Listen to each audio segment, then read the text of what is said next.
학생이 폭도라고요? 동덕여대에 날아든 고소장, 그리고 시작된 신상 털기 지옥.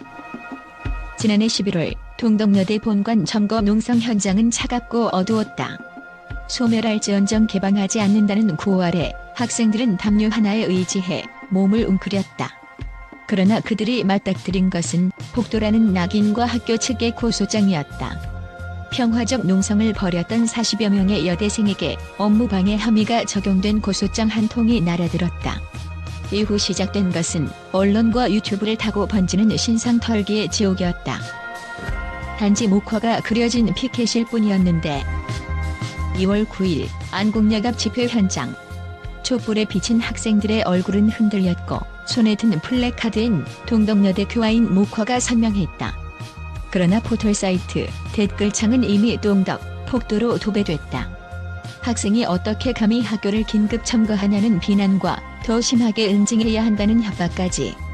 평소 페미니즘 동아리 활동만 해온 B씨는 처음엔 내가 그 대상인지도 몰랐다고 말했다. 새벽에 누군가 제 이름을 부르며 소리 지르는 환청까지 들렸어요. 유튜버들이 본관 숙소를 찾아온다는 루머에 잠을 이룰 수 없었습니다. 신고가 쇄도하자 경찰은 학교 정문을 순찰했고 학교는 즉각 징계위원회 소집을 통보했다. 학생들은 업무방해죄란 무거운 딱지를 부착당했다. 법정으로 끌려갈 학생들. A씨는 고소장까지 받을 줄 몰랐다며 떨리는 목소리로 말했다. 그가 받은 고소장엔 기물 파손 및 점거로 인한 수업방해라는 죄목이 적혀 있었다.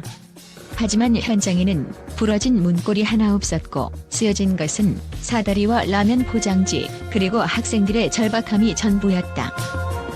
법률 전문가들은 업무방해죄로 학생들을 고소하는 것은 매우 이례적이라며 국내 대학 역사에서 전례를 찾기 힘들다고 입을 모은다.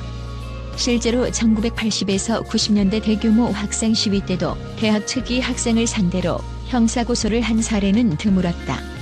임미리 박사는 학생이 학교의 핵심 구성원임에도 법정으로 몰아넣겠다는 건 권력구조의 극단적 전환이라고 지적했다. 디지털 광장에 울려 퍼진 신상 털기. 고소 소식이 알려진 직후 디지털 공간은 신상 털기의 장이 됐다.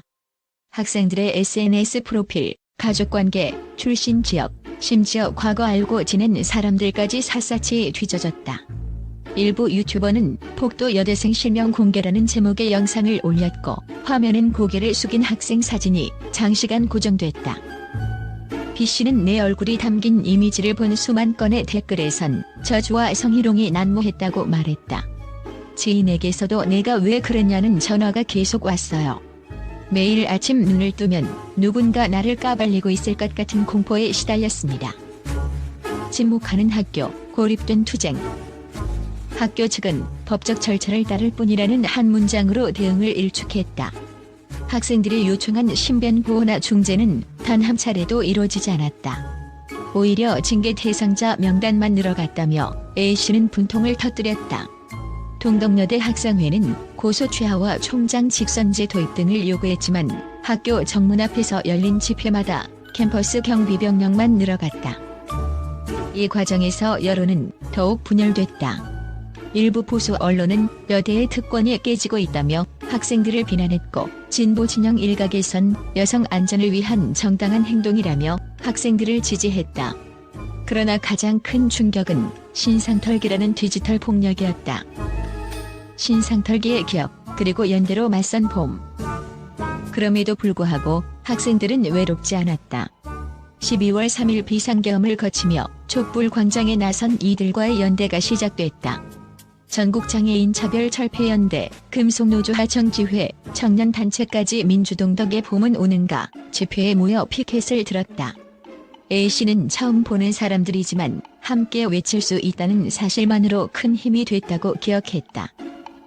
신상털기 당한 친구를 위해 우리가 모금한 성금은 차가운 마음을 녹이는 불씨였습니다. 목화는 밟힐지언정 꺾이지 않는다는 구호가 결코 허언이 아니었음을 증명했죠.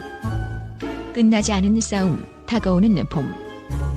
고소장과 신상털기로 시작된 동덕여대 투쟁은 아직 끝나지 않았다. 5개월간의 농성, 40여 명의 징계, 고소, 수백만 건의 온라인 폭력 그 뒤엔 여전히 여대의 존립 여부를 두고 싸우는 개인의 삶이 있다. 그럼에도 학생들은 말한다. 이미 봄은 오고 있다. 연대의 의미로. 피눈물 어린 투쟁과 디지털 폭력의 지옥에서 깨어난 봄은 결국 모두의 손으로 비워낼 것이다. 텐션즈 앳 동덕 위민스 유니버서티 리빌 와이더 배틀 포 캠퍼스 디마크러시 라는 제목의 BBC 분석 기사에서는 한국의 여성 전용 대학이 이제 여성의 목소리를 억압하는 가부장적 체제와 충돌하고 있다며 남녀공학 천안 논쟁을 여성 안전과 표현의 자유의 시험대에 올린 사건으로 규정했다.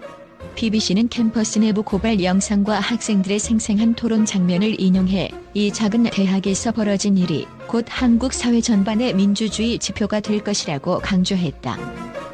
CNN은 언더커버 레커즈 하우 사우스 코리아즈 영 위민 아 파이팅 백라는 다큐멘터리 스타일 보도에서 학생들이 밤샘 농성 중 휴대폰 조명으로 율동을 만들어내는 모습과 감시 카메라 앞에서 침묵을 깨고 외치는 목소리들을 교차 편집해 충격을 선사했다.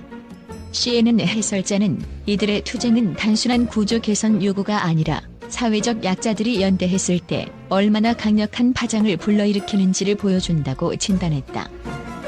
프랑스의 리 만드는 데즈 에투디엔트 앤 러퀸드 리 페미니즘 리데피닌 리 캠퍼스라는 제목으로 동덕여대 사태를 포괄적 여성 인권 담론으로 끌어올렸다. 기사는 학생들은 목화는 밟힐지언정 꺾이지 않는다는 상징 아래 가부장제의 화려한 외피를 찢어내고 있다고 묘사하며 이 운동은 전 세계 여성 대학생들의 새로운 모범이라고 평가했다.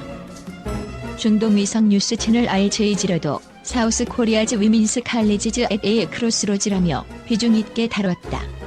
남녀공학이라는 명분 아래 숨겨진 권력 투쟁으로 사안을 해석했고 대학 당국의 고소, 징계 조치를 학문적 자유를 향한 중대한 위협이라고 비판했다. 이처럼 전 세계 언론은 동덕여대 사태를 단순 캠퍼스 소요가 아닌 한국 사회의 민주주의, 젠더, 학문의 자유를 동시에 점검하는 결정적 계기로 바라보았다. 예상치 못한 국제 보도의 열기 속에서 학생들의 목소리는 이제 글로벌 페미니즘 운동의 불씨로 번져가고 있다.